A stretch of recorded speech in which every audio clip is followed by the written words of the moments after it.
our mega panel for the hour. Let's start with Carl Bernstein, CNN political commentator and author of A Woman in Charge, The Life of Hillary Rodham Clinton. Also with us, Ryan Lizza, CNN political commentator and Washington correspondent for The New Yorker. Maggie Haberman, CNN political analyst and New York Times correspondent. Senior political analyst David Gergen, who was an advisor to Presidents Nixon, Ford, Reagan, and Clinton.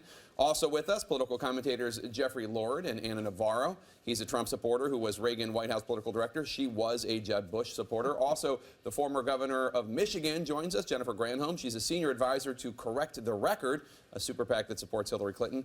And with us as well, Jonathan Tasini, the author of The Essential Bernie Sanders and His Vision for America. He's a Sanders supporter who challenged Hillary Clinton for her New York Senate seat in 2006 primary. Let's do a quick run down the row. What are you looking for tonight as the results come in? Carl.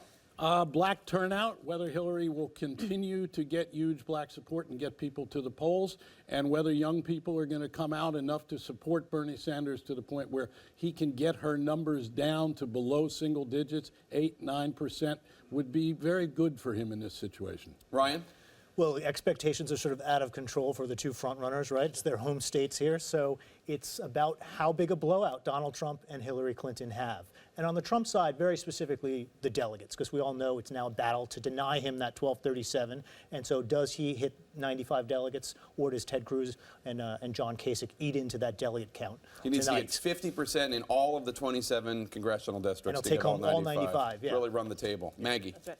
All of the above, and also how Bernie Sanders does in the Hudson Valley. That was a real stronghold for Zephyr Teachout when she challenged Andrew Cuomo in the Democratic primary in 2014. I think that will tell us about how his support translates to different areas going forward. Speaking of translation, tell people where the Hudson Valley is. Hudson Valley is north of the city. So it's a swath in the middle of the state, and it is an area where the last person who had a very similar profile to Bernie Sanders did very, very well in a primary. It's not a perfect analog, but it is something to watch for. Okay, and they're known for their artisanal cheese, their foie gras, and their No stereotypes. That's nice. I like that. David. Hey, building on Ryan's point about margins, I think it's all about margins, but the margins create the momentum.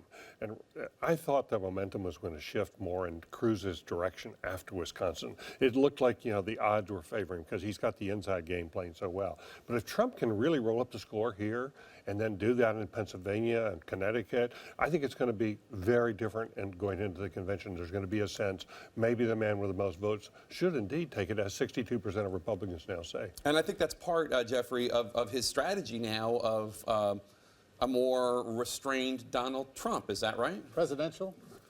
If you say so. I think he's going to do very well. I do think there's going to be a lot of momentum. Yesterday, I went to the opening of the Trump campaign headquarters in Harrisburg, Pennsylvania. You've got to come to central Pennsylvania, as I believe he will next week, because that's the sort of Republican base, and in the fall campaign, you really need it. So I expect him to do very well and have him begin the final push here to June 7th. Anna, what are you looking for? On the Republican side, I'm looking to see if Kasich and Cruz break the 20% barrier.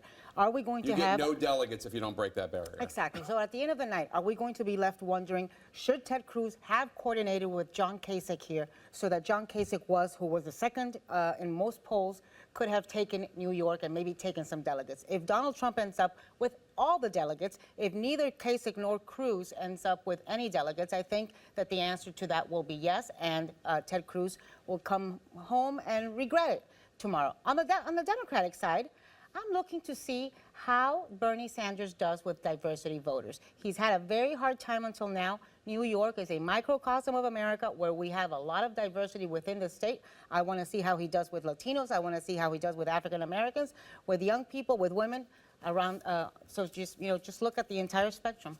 Governor? I agree with Anna's last point. I'll be watching that as well. But I'll be, 3 weeks ago, Bernie Sanders was saying that New York was a must-win state for him. And I think anybody looking at the numbers has to agree that he's got to start eating into her numbers. And if he doesn't, and she ends up gaining on him, it's so difficult to see the path going forward. But I'll also look to see how he positions, if she wins tonight, how he positions himself vis-a-vis her. Because if he continues down this path of being very personally negative, that will be very damaging for the Democratic Party overall in the fall, and I don't think that will inure to his benefit or how he's viewed in this race overall. Jonathan? Well, I agree with Carl about turnout of young voters. And let's remember, Bernie Sanders, I think this will be similar to other states. He was 30, 40 points behind just a few months ago. And in almost every single election, the ones he's won, he's come from very far behind to either win or tie. In Wisconsin, he was about 5 or 6 points out, won 71 out of 72 counties. What I'm looking for is actually up in the upper state. Buffalo, Rochester, the areas that have been devastated by terrible trade agreements that Hillary Clinton has supported generally, Bernie Sanders has opposed throughout his career. If he does well there, it'll be probably a message he can carry into places like Pennsylvania and other states. All right, fascinating stuff. Stick around, everybody.